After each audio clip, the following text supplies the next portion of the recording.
Doctor हैन Gill Park ने अपना bachelors of commerce की डिग्री को क्योंगी यूनिवर्सिटी से प्राप्त किया। उन्होंने PhD in business administration Woongsung University से क्वालिफाई किया। उसके बाद कनाडा क्रिश्चियन कॉलेज से ऑनररी डॉक्टरेट ऑफ मिशनरी की डिग्री भी उन्होंने हासिल की और WFDA से काउंसिल मेंबर भी रहे। 1992 में ऑस्ट्रेलिया की एक MLM कंपनी को ज्वाइन किया। उसके बाद 1995 में उसी MLM कंपनी की सबसे हाईएस्ट रैंक को हासिल किया। 1999 में कोरियन नेटवर्क मार्केटिंग के फर्स्ट प्रेसिडेंट रहे और उन्हें ग्रैंड प्राइज भी मिला। ईयर 2000 में IMKorea.com के फाउंडर रहे। ईयर 2013 में general of Korean society of food science and nutrition के वाइस चेयरमैन रहे। 2015 से लेके 2018 के बीच कोरिया डायरेक्ट सेल्स एसोसिएशन के वाइस प्रेसिडेंट रहे और 2019 में वे कोरिया डायरेक्ट सेल्स एसोसिएशन के प्रेसिडेंट बन गए और 2009 से लेके अभी तक एटमी कॉर्पोरेशन लिमिटेड के फाउंडर और चेयरमैन डॉक्टर हैन गिल पार्क है। ये काफी प्राउड हमें फील होता है उनकी जर्नी को देखकर और बहुत सारा नॉलेज और इन्फॉर्मेशन हमारे साथ वीडियो द्वारा डॉक्टर हैन गिल पार्क ने अभी तक सभी के साथ शेयर की है। हम बहुत प्रिविलेज्ड हैं कि हम आपके साथ वो वीडियोस शेयर कर पाते हैं। आज की वीडियो जो हम देखेंगे कि कैसे एक साथ मिलके एक साथ काम करके हम आगे बढ़ सकते हैं और हमारी आज की video work together grow together message से प्रेरणा मिलती है। ये मैसेज को किस तरीके से डॉक्टर हैन गिल पार्क ने हमें समझाया है, इसको देखने के लिए मैं दिलीप से रिक्वेस्ट करूंगी कि हमारी वीडियो को प्ले करें।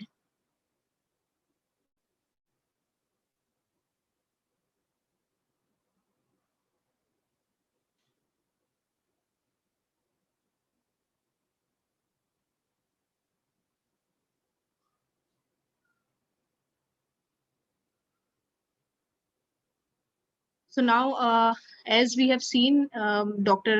Han Gil Park's journey, the success journey so far, this is time for us to watch a video which is based on work together, grow together, and we will learn a lot from this video. I would request Dilip to please start the video.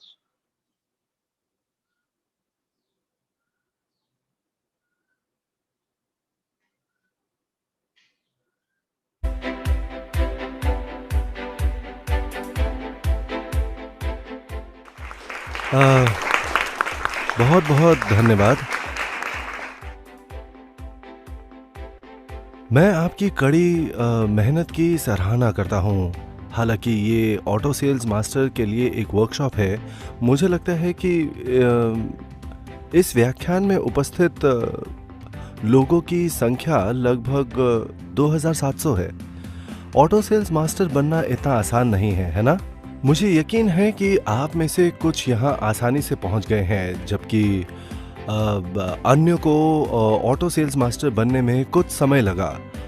अब auto sales master एटमी में पहली mastership है। यदि हम royal leaders club का सदस्य बनने पर विचार करें और सफलता के रूप में प्रति माह लगभग 36 लाख रुपए कमाते हैं, ऑटो सेल्स मास्टर जो लगभग 2.5 लाख से 3 लाख प्रति माह कमाते हैं, मुआवजे के मामले में सफलता के रास्ते का केवल 10वां हिस्सा है। हालांकि जब समग्र व्यवसाय प्रगति को देखते हैं, आप अनिवार्य रूप से वहां आधे से कुछ अधिक है। 36 लाख प्रति माह कमाने की ऊंचाइयों पर पहुंचना, उदाहरण के लिए टेनिस बॉल और बॉलिंग बॉल के लिए कितनी मेहनत करनी पड़ती है, पूरा चक्कर पूरा करने के लिए समान होगा। फिर भी उनके रोटेशन के परिणाम अलग होंगे। जब आप 36 लाख रुपए प्रति माह तक पहुंचने की राह पर हैं, आपको शायद 10,000 या 50,000 इधर उधर भी मिलेंगे। जब इन सभी को जोड़ा जाएगा तो ये महीने के लिए कुल 70,000 से 1,40,000 रुपए तक हो जाएगा। कुछ समय बाद जब आप एक बिंदु पर होंगे जहां आप 2.5 लाख से 3 लाख प्रति माह कमा रहे होंगे, तो यदि आप अब तक टेनिस बॉल की तरह लुढ़कते रहे हैं, तो अब आप थोड़े बड़े हो गए हैं। इस प्रकार जब आप लुढ़कना शुरू करते हैं तो आप एक बॉलिंग बॉल के करीब होते हैं। इसीलिए 3.5 लाख रुपए पर आपका रोल आपको 7 लाख प्रति माह कमाने के लिए मिलेगा। 7 लाख से आप आसानी से 14.5 लाख प्रति माह प्राप्त कर सकते हैं। और एक बार जब आप 14.5 लाख पर पहुंच जाते हैं तो ये लंबा नहीं होगा। आपको प्रति माह 30 लाख से 36 लाख प्राप्त करने के लिए बहुत ज़्यादा मुश्किल नहीं होगी। जैसे आप सोच सकते हैं, मैं पहले से ही आधे रास्ते से अधिक हूँ। चूंकि आपका अंतिम खिंचाव कोने के आसपास है, तो मुझे आशा है कि आप थोड़ा और ध्यान केंद्रित करेंगे और उस प्रयास में लगे रहेंगे और अपने लक्ष्य तक जरूर पहुंचेंगे। अब आमतौर पर ऑटो सेल्स मास्टर बनने वाले लोग आखिरकार रॉयल लीडर्स क्लब के सदस्य बनते ही हैं, क्योंकि अब नीचे गिरने की संभावना बहुत कम है। अब जो पहले शुरू करते हैं वो पहले शुरू होने के कारण वह पहले पहुंच पाएंगे। भले ही आप में से कुछ लोगों ने दूसरों की तुलना में थोड़ा अधिक समय लिया हो, यदि आप काम में सक्रिय थे, ये कुल मिलाकर एक लंबे समय की तरह महसूस नहीं होता है ना। मेरा मानना है कि जब तक आप इस तरह से चलते रहेंगे, आप कुछ ही समय में रॉयल मास्टर्स बनने में सक्षम होंगे। जब आप रॉयल मास्टर बन जाते हैं और सफलता प्राप्त करते हैं, आपका रवैया और व्यवहार बहुत महत्वपूर्ण है। हालांकि उस समय जो रवैया आपका होना चाहिए वो आपके कार्य करने का तरीका होना चाहिए। यदि आप सचमुच बनना चाहते हैं रॉयल मास्टर जिसका हर कोई सम्मान करता है, मान लेते हैं कि आप बहुत सारा पैसा कमा रहे हैं, लेकिन आपके आसपास कोई आपका सम्मान नहीं करता, कैसा लगेगा? क्या आप इसे सच्ची सफलता कह सकेंगे? मुझे लगता है कि आप इसे आधा सफल ही कह सकते हैं। जब आप रॉयल मास्टर बनकर सफलता प्राप्त करते हैं, एक व्यक्ति बनना जरूरी है जो इस तरह के बयानों के साथ जयकार और तालियां प्राप्त करता है। वो इसके हकदार थे और मैं उनके लिए बहुत खुश हूं अपने आसपास के लोगों से। इसीलिए मैं ये सबको कहता हूं, आपको यह व्यवसाय शुरू करने की आवश्यकता है किसी सफल व्यक्ति की मानसिकता के साथ। यदि आप एक सफल व्यक्ति की मानसिकता रखना चाहते हैं, आपके पास एक बड़ा दिल होना चाहिए। इसका क्या मतलब है? खैर, आपको होना है कुछ नुकसान उठाने के लिए तैयार। ऐसे बहुत से लोग हैं जो मानते हैं कि उन्हें कोई नुकसान नहीं होगा क्योंकि वो बहुत चतुर और बहुत बुद्धिमान हैं। सच तो ये है कि इन लोगों को होशियार नहीं समझना चाहिए क्योंकि वे बुरे होने की ओर अधिक झुकेंगे। इन लोगों को कोई नुकसान नहीं हो सकता है, लेकिन उन्हें अपने आसपास के लोगों से कोई प्रशंसा नहीं मिलती। दूसरे शब्दों में, नुकसान कैसे सहना है, ये जानना बड़ा दिल और उदार दिमाग होने का मूल आधार है। यदि आपने खराब प्रयोजक के साथ शुरुआत की है तो ये एक झटका है ना? आपको क्या करना चाहिए? क्या आपको कोई नुकसान नहीं उठाना चाहिए और एक बेहतर प्रयोजक खोजें जो आपकी देखभाल कर सके, या आपको उन परेशानियों का सामना करना चाहिए और असफलता के बावजूद सफलता प्राप्त करें? ठीक है, आपको हार के बावजूद भी सफल होने की जरूरत है क्योंकि ये आपकी सफलता को और अधिक सार्थक बना देगा। उस निर्णय के लिए आपने जो कीमत चुकाई है वो कभी भी जाया नहीं जाएगी, क्योंकि आपको मुआवजा दिया जाएगा और कई बार सम्मान दिखाया जाएगा। यदि आपके पास एक अयोग्य प्रयोजक है जो वास्तव में आपकी परवाह नहीं करता, ये वास्तव में आपके लिए एक बेहतर बनने का मौका बन सकता है। आपकी सफलता उतनी ही उज्जवल हो सकती है। मान ले आपके पास एक सक्षम और स्मार्ट प्रयोजक था जिन्होंने आपकी मदद की और आपने बिना मेहनत के अपना व्यवसाय बढ़ाया। एक तरह से आप कह सकते हैं कि ये प्रयोजक पहले से ही आपकी सफलता की ओर आधा मार्गदर्शन करने में आपकी सहायता कर चुका है। आपको इस तरह के उदार और बड़े दिल की जरूरत है। हाल ही में आपने लोगों को कहते सुना होगा कैसे उनके पास अच्छी डाउनलाइन और समूह है। दूसरों की इस तरह की बातें सुनने के बाद शायद आपको ऐसा लगे कि आपका समूह उतना अच्छा नहीं है। आपको क्या करना चाहिए? क्या आपको उस अच्छे ग्रुप में शामिल होना चाहिए या अपने समूह को बेहतर बनाए? बिल्कुल, आपको बस अपने समूह को बेहतर बनाना है। वास्तव में एक सफल व्यक्ति यही करता है। मान ले कि आप एक अच्छे समूह से संबंधित हैं और आप सफलता के साथ साथ चलें। आप कैसे कह सकते हैं कि आप वास्तव में सफल थे? सचमुच सफल लोग बदलेंगे, उनके बुरे समूह को अच्छे में बदल दें, क्योंकि उन्होंने ऐसा करने का अवसर देखा। और जब हम अच्छे समूह के विषय पर हैं तो मैंने बहुत से लोगों को ऐसी बातें कहते सुना है। आप एक अच्छी डाउनलाइन में रहना चाहते हैं और आपको एक अच्छे समूह में रहने की आवश्यकता है। हालांकि मैंने लोगों को ये बातें कहते सुना है, मुझे लगता है कि इस तरह की बातें करने वाले वास्तव में मूर्ख हैं। लोग जो कहते हैं मेरी डाउनलाइन बेहतर है या मेरा समूह अधिक असाधारण है, बहुत होशियार नहीं होते, जिनका दिल बड़ा नहीं होता, और इस तरह से बोलने वाले बहुत बुद्धिमान नहीं हैं। यदि आप एटमी पर एक नजर डालें तो हम एक बाइनरी सिस्टम है। आप सोच रहे होंगे कि हमने इसका उपयोग क्यों नहीं किया।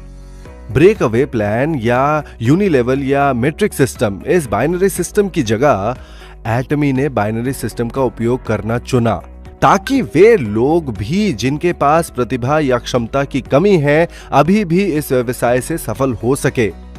ब्रेक अवे प्लान जैसी प्रणाली केवल बेहद प्रतिभाशाली लोगों को सफल होने की अनुमति देता है। केवल सुपरस्टार स्तर के लोग ही सफलता प्राप्त करेंगे। मैं MLM भाषा का प्रयोग करूंगा क्योंकि आप सभी नेता हैं। यदि आप इसे नहीं समझ पा रहे तो जितना हो सके उतना बेहतर करने का प्रयास करें। इस प्रणाली में आप अपने भागीदारों को अपनी इच्छा अनुसार किसी भी डाउनलाइन में जोड़ सकते हैं बिना किसी प्रकार के प्रतिबंध के। MLM सिस्टम जहां आप विस्तार कर सकते हैं।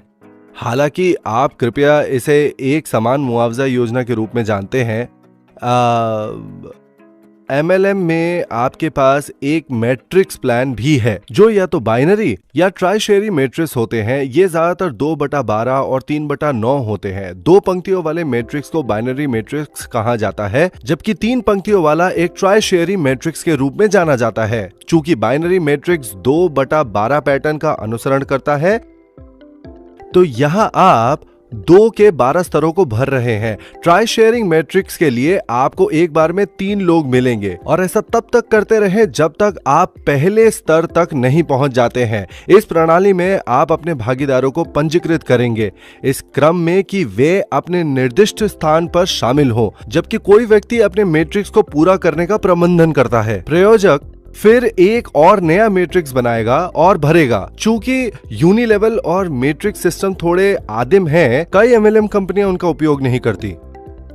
इन योजनाओं के साथ काम करना असंभव है क्योंकि ये मूल रूप से एक संख्या का खेल है।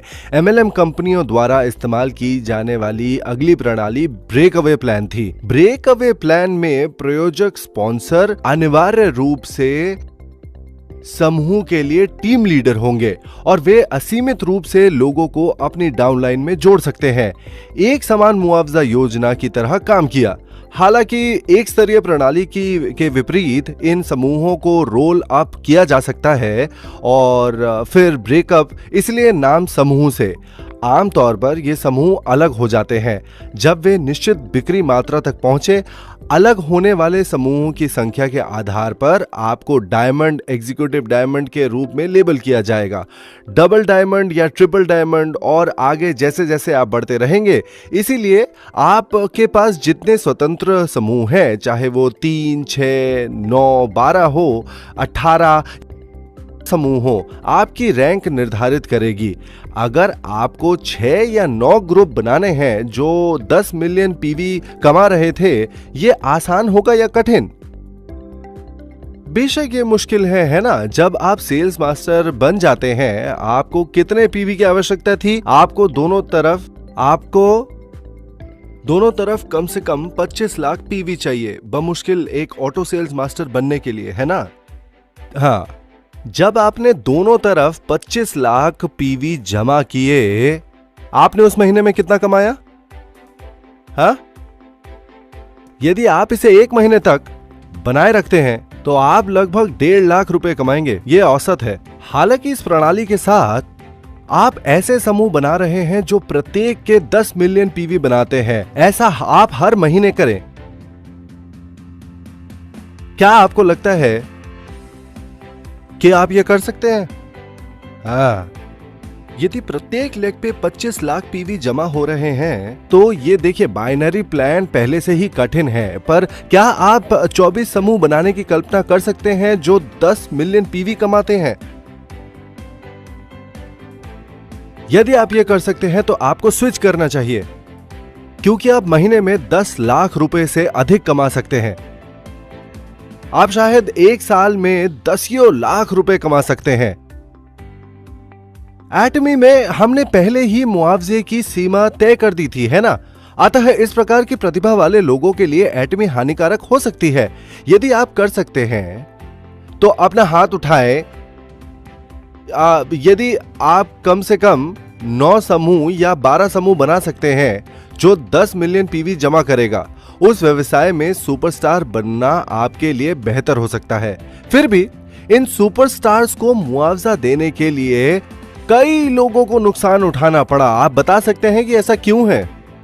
हालांकि ये सुपरस्टार जोर देते हैं, अगर मैं कर सकता हूं तो आप भी कर सकते हैं। हर किसी के पास इस व्यक्ति के समान प्रतिभा या क्षमता नहीं होती है। ये सुपरस्टार एमएलएम के बारे में सिर्फ एक किताब नहीं लिखते हैं,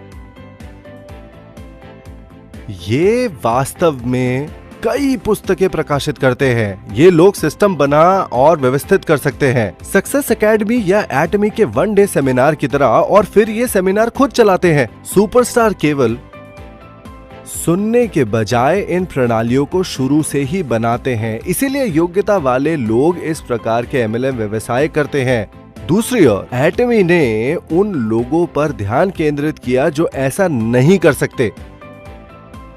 ये मेरी सबसे बड़ी चिंता थी। मैंने सोचा, उन आम लोगों का क्या जो सुपरस्टार नहीं है? क्योंकि प्रतिभाशाली लोग इन एमएलएम कंपनियों में काम कर सकते थे। हालांकि हम में से अधिकांश लोग इतने असाधारण नहीं हैं। जैसे एटमी ने 2 डाउनलाइन के साथ जाने का फैसला किया। यदि आप किसी तीसरे व्यक्ति को भर्ती कर सकते हैं तो भी हमने आपको ऐसा करने से रोका। हमारा कंप्यूटर सिस्टम इसे ब्लॉक कर देता है। फिर ये व्यक्ति कहां जाए? इस भागीदार को आपकी 2 डाउनलाइन में से एक में रखा जाएगा। अनिवार्य रूप से हम एकता को बढ़ावा दे रहे हैं, है ना? क्या यह व्यवस्था एकता या समझौते के बारे में है? यह प्रणाली केवल आपके बारे में है।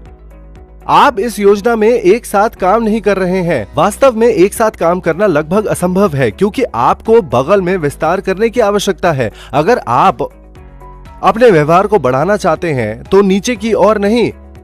इस प्रकार यह प्रणाली एकता को रोकती है और व्यक्तिगत प्रतिभा को बढ़ावा देती ही है। आपको अपने दम पर सफलता हासिल करनी है। एटमी के बारे में क्या? खैर, मान लीजिए कि यह व्यक्ति कुशल है और उसके 2 साथी थे जिनमें किसी भी योग्यता की कमी थी। प्रतिभावान व्यक्ति यदि किसी को भर्ती भी करता है तो भी वो उसे यहां नहीं जोड़ सकता। इसके बजाय वो उन्हें यहां या यहां तक कि नीचे रखने के लिए मजबूर है।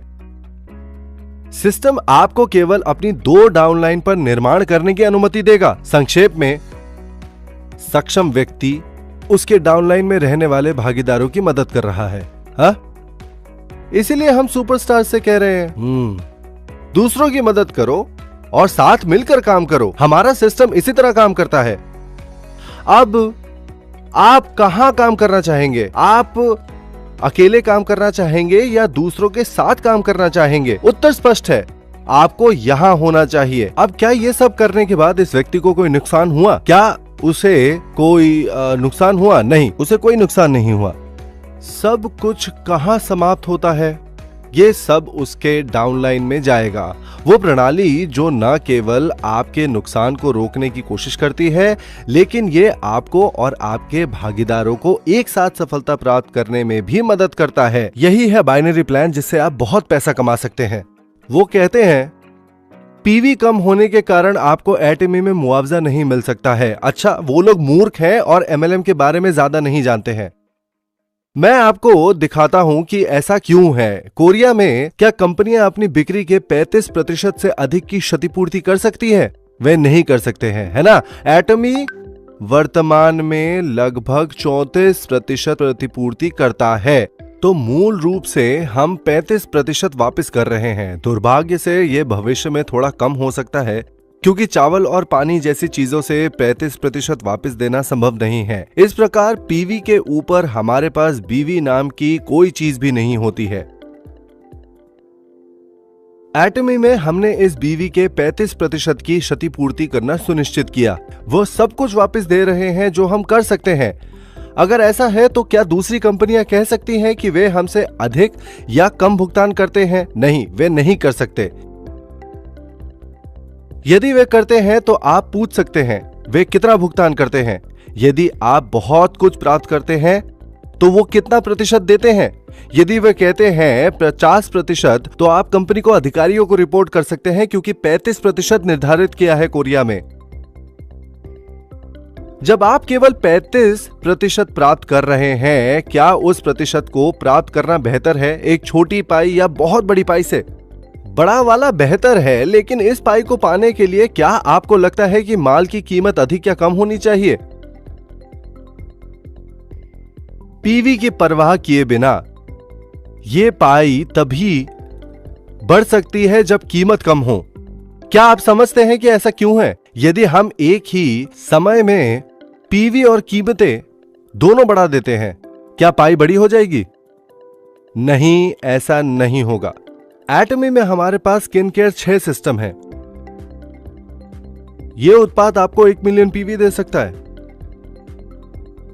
हालांकि कीमत लगभग 80,000 होती है। यह अच्छा है ना? मैं आपको सभी पीवी घटाकर मूल्य वर्धित कर दे रहा हूं। पाने के लिए आपको केवल 5 सेट बेचने की आवश्यकता होगी। 25 लाख पीवी चाहिए प्रत्येक चरण में सेल्स मास्टर बनने के लिए। यह अच्छा और आसान है। क्या हमें इसे इस तरह करना चाहिए?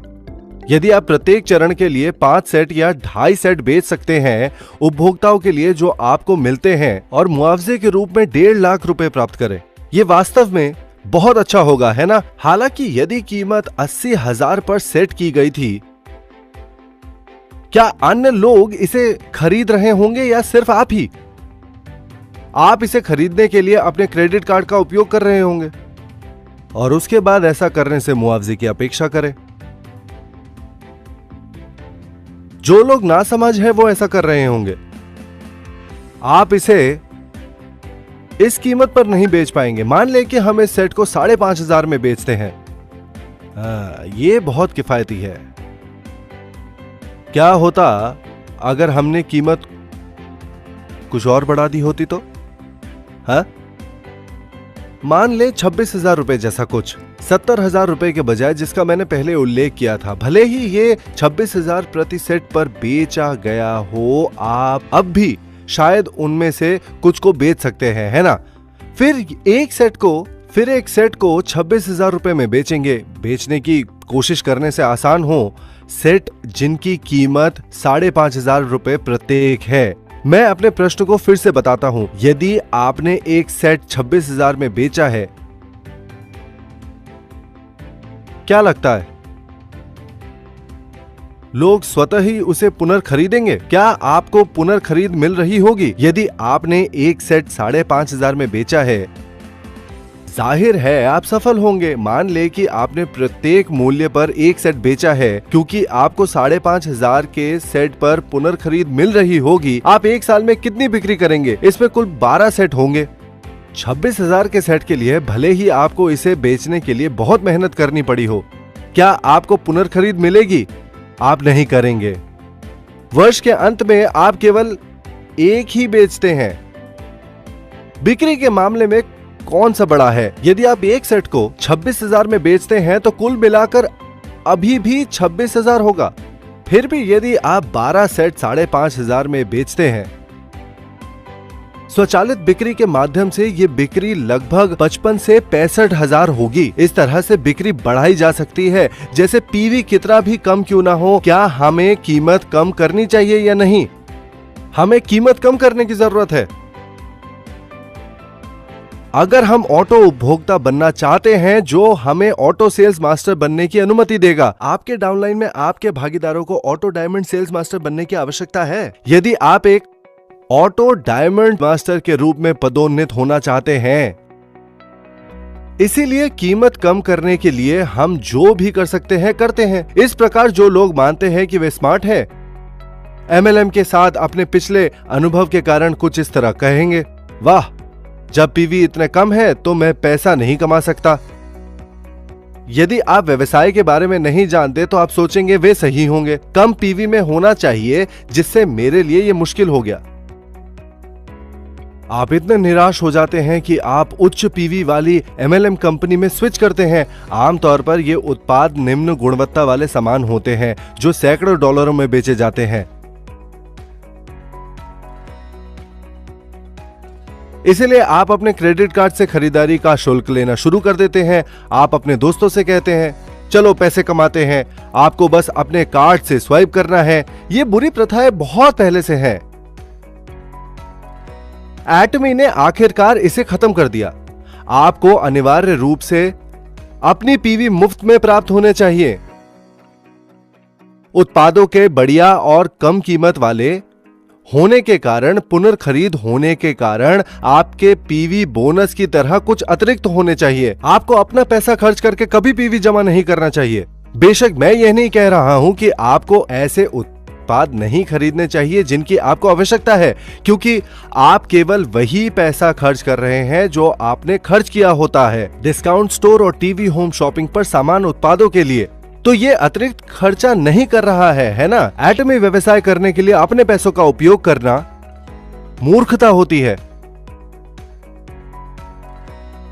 इस तरह से आपको यह व्यवसाय नहीं करना चाहिए। इसलिए पीवी जैसी चीजों को लेकर ज्यादा चिंता न करें। ये वो शब्द है जो हमारे कंप्यूटर सिस्टम में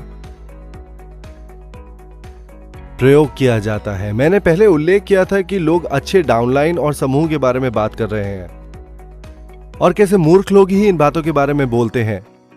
तो आपके मुंह से ये बातें कदापि ना कहना आपके पास एक अच्छा प्रयोजक हो सकता है या एक डाउनलाइन जो बहुत सहायता प्रदान करती है। हालांकि गुड डाउनलाइन जैसे शब्द या गुड ग्रुप आपको कभी मुंह में नहीं लाने चाहिए, या गुड ग्रुप आपको कभी नहीं बोलना चाहिए, या अपने आसपास किसी से भी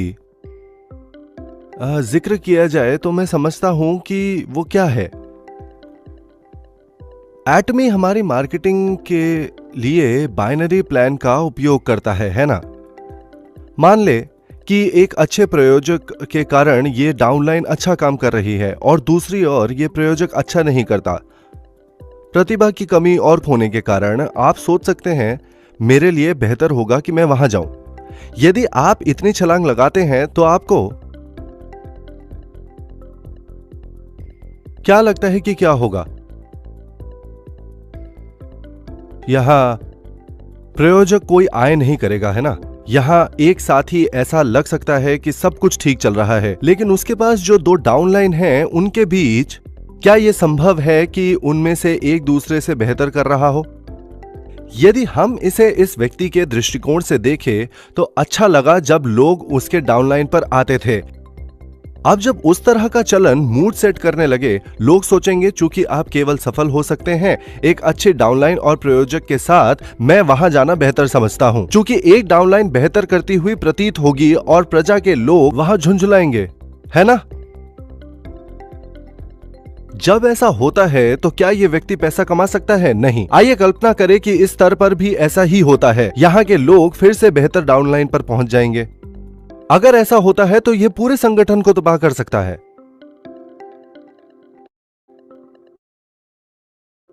इसीलिए आपको कभी भी उल्लेख नहीं करना चाहिए। कैसे एक डाउनलाइन या ग्रुप दूसरे से बेहतर है? क्योंकि आप सभी रॉयल मास्टर्स के रूप में सफल होने की योजना बना रहे हैं, है ना? जब आप अपने लक्ष्य को प्राप्त करते हैं और सफल होते हैं, हाँ, एक लेग बहुत अच्छा नहीं करेगा जबकि दूसरा नहीं बनता और आपका छोटा लेग बन जाता है। ये आपके डाउनलाइंस में अनिवार्य रूप से होगा। वह घटना जहां छोटी डाउनलाइन के लोग बेहतर प्रदर्शन करने वाले और बेहतर प्रदर्शन करने वालों की ओर शिफ्ट करे, वास्तव में बाइनरी प्लान में हो सकता है। कंप्यूटर सिस्टम के लिए ऐसा होने से रोकना भी बहुत मुश्किल है। तो इस कमजोरी को क्या रोक सकता है? यही से ये बाइनरी और ट्राइशेरी मैट्रिसेस बनाए गए थे ताकि लोग सिर्फ पदों को भर सके और व्यापार को निष्पक्ष तरीके से करें। लोगों ने मिलकर सफल होने के विचार से शुरुआत की, लेकिन अंत में कोई भी पैसा नहीं कमा पाया। इस प्रकार के व्यवसाय केवल कुछ महीनों तक ही चलते हैं। मुझे अभी तक एक को देखना है जो 3 महीने से अधिक समय तक चला। वर्तमान में आम लोगों के लिए एक ही रास्ता सफलता प्राप्त करने के लिए है, बाइनरी प्लान। वो है, इसके अलावा हमारे कमीशन की इकाई राशि और उसके साथ एटमी का स्थिर विपणन और प्रवेश और रखरखाव शुल्क की कमी हमारी मस्टिस रणनीति का पालन करने के साथ ने हमें अपनी बिक्री बनाए रखने की अनुमति दी है। इस प्रकार एटमी टिकता नहीं है। हमारी मार्केटिंग योजना के साथ हमारी बिक्री विपणन योजना अपने आप में कमजोर है नई बिक्री सृजित करने के संदर्भ में। इसके बजाय हम अपनी उत्पाद शक्ति का उपयोग करते हैं जो हमें अन्य वितरकों के साथ वास्तव में प्रतिस्पर्धा करने की अनुमति देता है। ऐसे में क्या आप एक अच्छी डाउनलाइन की तलाश करेंगे या बेहतर होने पर भी अपना मुंह बंद रखेंगे? आपको इस बारे में कभी नहीं बोलना चाहिए कि कौन सी डाउनलाइन बेहतर है। यही कारण है कि एटमी वन सर्वर सिस्टम पर आधारित है। इस सब से कोई सरोकार नहीं है।